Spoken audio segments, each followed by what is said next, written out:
미국의 심리학자인 린다 세퍼딘이 지은 두려움이 나를 망친다라고 하는 책이 있습니다. 우리는 우리의 삶에서 다양한 종류의 두려움을 가지고 살아갑니다. 세퍼딘은 그의 책에서 두려움을 표출하는 5가지 유형이 있다고 말합니다. 첫 번째는 수줍음형. 다른 사람에 대한 두려움 때문에 다른 사람과 함께 있는 것을 불편해하는 사람이 이 유형에 속한 사람입니다. 이런 사람은 소심하고 말수가 적고 기가 죽은 듯 행동을 조심스럽게 합니다.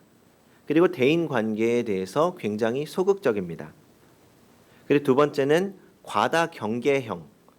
이 유형에 속한 사람은 늘 경계심을 품고 세상에는 걱정거리가 너무 많다고 생각하는 사람입니다. 이런 사람은 다른 사람을 경계하고 말투가 신경질적이고 다른 사람을 대할 때에도 굉장히 신경질적으로 대합니다. 그리고 수능형.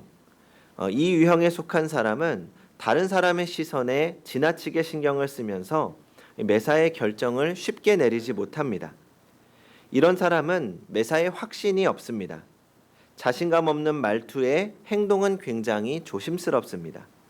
남에게 지나치게 양보를 하고 다른 사람을 대할 때 늘 조용하고 항상 양보합니다. 그리고 네 번째, 이 마초형. 이 유형에 속한 사람은 완고하면서 다른 사람과 자주 다투고 이 다투기를 좋아하지만 그 속에는 불안과 두려움이 있습니다. 이 동화 오즈의 마법사에 나오는 겁쟁이 사자가 우렁차게 포효하지만 그 마음은 두려운 것처럼 마초형 사람들이 이 다른 사람을 대적하는 것은 이 마음이 두려움으로 가득 차 있기 때문입니다. 그리고 5번째로 통제형. 이 유형에 속한 사람은 이 강박증에 사로잡혀서 남에게 이것저것 강요하고 매사에 늘 비판적이며 늘 무엇인가에 쫓기듯이 행동을 합니다. 이런 유형의 사람들은 매사를 원리 원칙대로 하려고 하고 스스로도 원리 원칙대로 한다고 생각합니다. 그래서 원칙대로 하지 않으면 비판적이고 말투는 명령적입니다. 성도님들은 이 5가지 유형 중에서 어떤 유형에 속한다고 생각하십니까? 어떤 유형에 속하든지 중요한 것은 그 내부에 모두 두려움이 있다는 것입니다. 그 두려움이 그런 다양한 방법으로 우리의 말투나 행동에서 묻어나오게 되는 거죠. 그러면 우리는 여기서 또 하나의 질문을 해볼 필요가 있습니다. 그것은 무엇 때문에 두려워하는가, 무엇이 두려운가 하는 것입니다. 지금 성도님들의 마음에 두려움이 있습니까?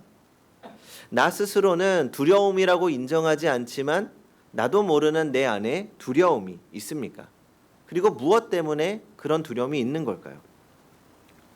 우리를 두렵게 하는 건 참 많습니다. 어두운 밤길을 혼자 갈 때는 누군가 나를 해치지 않을까 하는 것 때문에 두려움이 생깁니다. 잘 다니고 있던 직장에서 언제 정리해고 당할지 모르는 두려운 마음도 있습니다. 오늘 뜻하지 않은 어떤 일이 벌어질까 늘 불안하고 두렵습니다. 혹시 내가 병에 걸리진 않을까? 조금만 아파도 어떤 큰 병은 아닐까 하는 두려움이 있습니다. 파스칼은 인간이 느끼는 두려움에는 2종류가 있다고 말합니다. 하나는 믿음의 결과인 고결한 두려움이고 다른 하나는 의심과 불신의 부산물인 사악한 두려움입니다. 고결한 두려움은 우리로 하나님을 믿고 의지함으로 우리를 소망으로 인도하지만 사악한 두려움은 하나님을 신뢰하지 않고 의지하지 않으므로 사람을 절망으로 인도합니다. 오늘 우리가 읽은 말씀에서 하나님은 이렇게 물으십니다. 네가 누구를 두려워하며 누구로 인하여 놀랐느냐? 오늘 우리에게도 동일한 질문을 하십니다. 너희가 누구를 두려워하며 누구로 인하여 놀랐느냐? 누가 너의 마음에 두려움을 주었느냐? 무엇 때문에 두려워하며 살고 있느냐? 당시 이스라엘 백성들이 가장 두려워했던 것은 강대국 바벨론이었습니다. 오늘 본문의 말씀은 이스라엘 백성들이 바벨론에 의해 나라가 멸망당한 뒤 하나님으로부터 주어진 말씀입니다. 남유다는 주전 586년에 바벨론에 의해서 멸망당했습니다. 그것도 아주 처참하게 짓밟혔죠. 유다의 마지막 왕이었던 시드기야는 예루살렘이 멸망당할 때 바벨론의 포위망을 뚫고 요단 계곡 쪽으로 몰래 도망치다가 여리고에서 바벨론 군사들에게 붙잡히게 됩니다. 그리고 모진 고문을 당하다가 결국 두 눈이 뽑힌 채로 바벨론에 끌려갑니다. 이 바벨론에 끌려간 시드기야 왕은 감옥에 갇혀 최후를 맞이하게 되죠. 한 나라의 왕이 이런 수모를 당했으니 다른 사람들이야 어땠겠습니까? 그것뿐만 아니겠죠. 예루살렘 성전과 왕궁도 모조리 불타버렸습니다. 예루살렘 성도 무너졌습니다. 왕궁과 수도인 성이 무너졌다는 것은 한 나라가 철저하게 유린당하고 주권을 빼앗기고 말았다는 것을 말합니다. 그래서 이스라엘 역사상 가장 치욕적인 날을 꼽으라고 하면 당연히 바벨론에 의해서 예루살렘이 점령당하고 이 나라가 멸망당한 주전 586년이라고 할 수 있습니다. 사실 하나님은 이런 날이 올 것이라고 이미 오래전부터 선지자들을 통해 경고해 오셨습니다. 그런 고통과 치욕을 당하지 않으려면 이제라도 하나님 앞으로 돌아와서 하나님만 의지하라고 수없이 외쳤습니다. 그런데 그들은 하나님의 말씀을 외면했고 결국은 멸망당했습니다. 왜요? 두려워해야 할 것은 두려워하지 않고 두려워하지 말아야 할 것은 두려워했기 때문입니다. 이스라엘은 강대국 바벨론을 두려워했습니다. 당연하죠. 법보다 주먹이 가깝다는 말이 있습니다. 눈앞의 군대가 두려울 수밖에 없습니다. 그래서 그들은 그런 두려움에서 벗어나기 위해 두 가지 행동을 합니다. 첫 번째는 애굽과 손을 잡고 애굽의 힘을 빌려서 바벨론에 대항하는 것입니다. 정치적으로는 탁월한 선택이라고 할 수 있죠. 우리나라도 미국과 동맹국을 유지하는 이유가 무엇입니까? 강대국과 손을 잡고 주변 국가와 대항할 수 있는 안전장치를 마련하는 겁니다. 그래서 늘 우리나라의 정치 핵심 중 하나는 미국이나 중국과의 관계를 잘하는 거죠. 그런데 하나님께서는 그동안 예언자들을 통해서 애굽을 의지하지 말라고 경고해 오셨습니다. 그것은 여러 번 썩은 막대기나 다름없기 때문이라고 말합니다. 이사야 36장 6절입니다. 보라, 내가 애굽을 믿는도다. 그것은 상한 갈대 지팡이와 같은 것이라. 사람이 그것을 의지하면 손이 찔리리니 애굽 왕 바로는 그를 믿는 모든 자에게 이와 같으리라. 그러니까 애굽을 의지하는 것은 썩은 갈대로 만든 힘없는 지팡이에 몸을 맡기는 것처럼 부질없다는 것입니다. 아무리 애국이 강대국이라고 하더라도 애굽 왕 바로를 의지하는 것은 갈대 지팡이를 의지하다가 손이 상하는 것처럼 결국은 당하게 될 거라는 거죠. 두 번째는 우상을 섬기는 겁니다. 그들은 가장 거룩하고 성스러워야 할 예루살렘 성전 안에서조차 우상 숭배를 자행하고 있었습니다. 에스겔서 8장을 보면 이스라엘 백성들이 예루살렘 성전에서 어떻게 우상 숭배를 하고 있었는지 자세하게 고발하고 있습니다. 제단문 북편에 투기의 우상을 섬기는 곳이 있었습니다. 성전뜰 물 안에는 은밀한 장소를 만들어 놓고 각종 곤충과 가증한 짐승과 각종 우상의 그림을 가득 그려 놓고 그 안에서 이스라엘의 장로들이 우상 앞에서 향을 피우고 있었습니다. 심지어 바벨론의 우상인 담무스를 섬기기도 했습니다. 바벨론 사람들이 섬기는 그 우상을 섬기면 그 우상이 자기들을 지켜줄 거라고 생각했던 거죠. 그러면서 또 한편으로는 애굽 사람들이 섬기던 동방 태양을 섬겼습니다. 또 하나의 강대국인 애굽 사람들이 섬기는 신을 섬기면서 바벨론의 침략과 두려움으로부터 벗어나고 싶었던 거죠. 이 모든 우상 숭배가 어디에서 이루어졌다고요? 바로 예루살렘 성전 안에서 이루어졌습니다. 하나님을 섬기기 위해 지은 그 성전이 우상의 전시장으로 변해버렸다는 것입니다. 그런 모습을 보면서 하나님이 어떤 생각을 하셨겠습니까? 하나님을 두려워하지 않고 강대국 바벨론을 두려워하면서 애굽의 군사력만 의지하려고 하고 하나님을 섬겨야 할 거룩한 성전에서 각종 우상을 섬기고 그 우상의 노릇을 하고 있는 유대 백성들을 보고 계신 그 하나님의 마음이 어떠셨을까요? 하나님은 끊임없이 우리에게 말씀하십니다. 우상은 무익한 것이다. 오늘 보면 13절입니다. 내가 부르짖을 때에 내가 모은 우상으로 너를 구원하게 하라. 그것은 다 바람에 떠가겠고 기운에 불려갈 것이라. 아무리 우상 앞에 무릎 꿇고 절한다고 한들 우리를 환난과 두려움에서 구하지는 못합니다. 우상 앞에 무릎 꿇는 것은 바람 한 번만 불면 다 사라져 버릴 것과 다르지 않다는 것이죠. 우상만 그런 것이 아닙니다. 우리가 신뢰하는 모든 것이 그렇습니다. 하나님을 신뢰하지 못하고 사람을 의지할 때도 마찬가지입니다. 그래서 시편 146편 3절에서는 이렇게 말씀합니다. 방백들을 의지하지 말며 도울 힘도 얻는 인생도 의지하지 말지니. 성도 여러분, 아무리 힘들고 어려운 문제가 있다고 하더라도 사람 의지해서는 안 됩니다. 먼저 하나님을 바라보아야 합니다. 하나님보다 더욱 의지되는 것은 모두 상한 갈대지팡이에 지나지 않습니다. 사람은 어려움을 당하면 자신도 모르게 자신을 도와줄 사람을 먼저 찾게 됩니다. 하지만 때론 너무 성급하게 사람 의지하다가 오히려 그 사람에게 당하는 경우가 많이 있습니다. 그러니까 지푸라기라도 붙잡는 심정으로 누군가를 붙잡고 싶어지는 거죠. 얼마 전에 교회 앞에서 눈에 띄는 전단지 하나를 발견했습니다. 한번 사진을 보겠습니다. 네, 뭔가 떨어져 있죠. 확대해서 보겠습니다. 네, 많이 힘드시죠. 그날따라 날씨가 너무 추워서 그런 건지 아니면 제가 개인적으로 이런저런 생각이 많아서 그런 건지 저 많이 힘드시죠? 라는 문구가 참 크게 다가왔습니다. 순간적으로 위로도 되더라고요.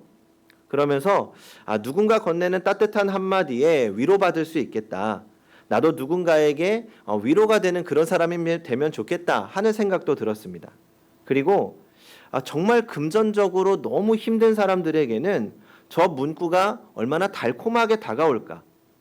그리고 정말 절박한 상황이라면 전화를 해서 도움을 요청할 수밖에 없겠다라는 생각이 들었습니다. 하지만 저 많이 힘드시죠? 라는 문구가 정말 그 누군가를 걱정해서 도움이 되고 싶은 마음에 나온 말일까요? 그렇지 않죠. 자신들의 이익을 위해서 누군가에게 던지는 지푸라기입니다. 그리고 저런 전단지를 보면서 연락할 상황이 되었다면 경제적인 두려움이 우리를 이미 압도한 상황일 것입니다. 사람의 마음에 두려움이 생기면 판단력이 흐트러집니다. 평상시에는 그렇게 하지 않았을 사람이 문제의 무게와 그 문제로 인한 두려움 때문에 전혀 엉뚱한 결정을 하기도 합니다. 그래서 객관적으로 볼 때 신뢰할 수 없는 사람도 신뢰하게 되는 겁니다. 찾지 않을 미신도 찾게 되는 거죠. 그리고 실제로 많은 그리스도인들 가운데에서도 이런 미신을 떨쳐보지 못하는 사람들이 생각보다 많습니다. 아무리 기도해도 안 되니까 용하다는 무당도 찾아가 보는 거죠. 하지만 하나님은 당신의 자녀들이 세상의 그 어떤 것으로도 두려움에 떨지 않기를 원하십니다. 요한일서 4장 18절입니다. 사랑 안에 두려움이 없고 온전한 사랑이 두려움을 내어 쫓나니 두려움에는 형벌이 있음이라. 두려워하는 자는 사랑 안에서 온전히 이루지 못하였느니라. 하나님께서 우리에게 십자가 사랑을 보여주신 것은 우리로 하여금 두려움을 쫓아내시기 위해서입니다. 두려움 없이 기쁨과 감사로 하나님을 섬기며 생활하기를 원하십니다. 지금 우리나라는 여러 가지 문제로 복잡합니다. 코로나로 인한 문제는 여전히 잔잔하게 남아있고 러시아와 우크라이나의 전쟁, 금리 인상과 물가 상승으로 인한 경제 문제도 심각합니다. 이런 상황 속에서 개인이 감당해야 할 경제적인 문제가 생각보다 심각합니다. 문제는 앞으로 다가올 문제들이 더 크게 예고되어 있는 상황입니다. 이런 문제가 아니더라도 우리 각자에게는 크고 작은 문제들이 있고 그런 문제들이 우리에게는 두려움으로 다가옵니다. 지금 성도님들을 두렵게 만드는 것, 움츠러뜨리는 것은 무엇입니까? 돈입니까? 사람입니까? 자녀입니까? 아니면 사회입니까? 누구나 두려움은 있을 수밖에 없습니다. 저도 두려움이 있습니다. 목회자로서, 가장으로서 대한민국 국민으로서 다가오는 인간적인 두려움들이 있습니다. 그런 두려움에 집중하면 저도 모르게 작아집니다. 그러나 저를 포함한 우리 모두 우리를 두렵게 하는 문제를 넘어서서 보다 크신 하나님을 바라보아야 합니다. 우리가 두려워해야 할 것은 세상의 문제가 우리를 무너뜨릴지도 모른다는 두려움이 아니라 그런 문제들 때문에 하나님의 뜻대로 살지 못할 것을 두려워해야 합니다. 그런데 우리는 하나님은 우습게 여기고 세상의 문제들만 두려워하고 있습니다. 그리스도인은 오직 하나님만 두려워하는 사람들입니다. 아무리 큰 문제라고 하더라도 그 문제보다 크신 하나님이 계시면 문제는 더 이상 문제가 되지 않습니다. 우리 하나님 만유보다 크신 분입니다. 이 세상보다 크신 하나님 앞에서 이 세상에 일어나는 그 어떤 것이라도 아무것도 아닙니다. 그래서 믿음의 사람들은 모든 문제 앞에서 문제를 보지 않고 그 문제 속에 개입하시는 하나님을 봅니다. 그래야 문제 앞에서도 두려움이 생기지 않습니다. 문제 속에 개입하시고 그것을 통해 나에게 가까이 다가오시는 하나님을 볼 수 있다면 내 힘으로는 감당할 수 없더라도 절망하지 않습니다.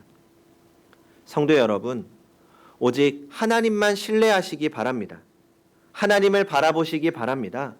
문제를 바라보면 나약해질 수밖에 없습니다. 그러나 더 큰 하나님을 바라볼 때 우리는 승리할 수 있습니다. 시편 34편 4절입니다. 내가 여호와께 간구하매 내게 응답하시고 내 모든 두려움에서 나를 건지셨도다. 세상을 두려워하지 말고 하나님을 두려워하는 믿음으로 오직 하나님의 말씀에 순종하십시오. 믿음의 사람은 하나님만 두려워하며 하나님의 도우심으로 세상을 넉넉히 이기는 사람입니다. 우리가 하나님만 두려워하고 하나님의 말씀에 순종할 때 그때 하나님께서 우리 삶에 개입하시고 우리의 삶을 승리로 인도하실 것입니다. 우리의 생각을 넘어서는 방법으로 우리의 생각과 다른 때에 우리를 도우실 것입니다. 그 하나님을 신뢰하며 모든 걱정과 근심을 내려놓고 담대하게 승리하는 성도님들이 되시기 바랍니다. 기도하겠습니다.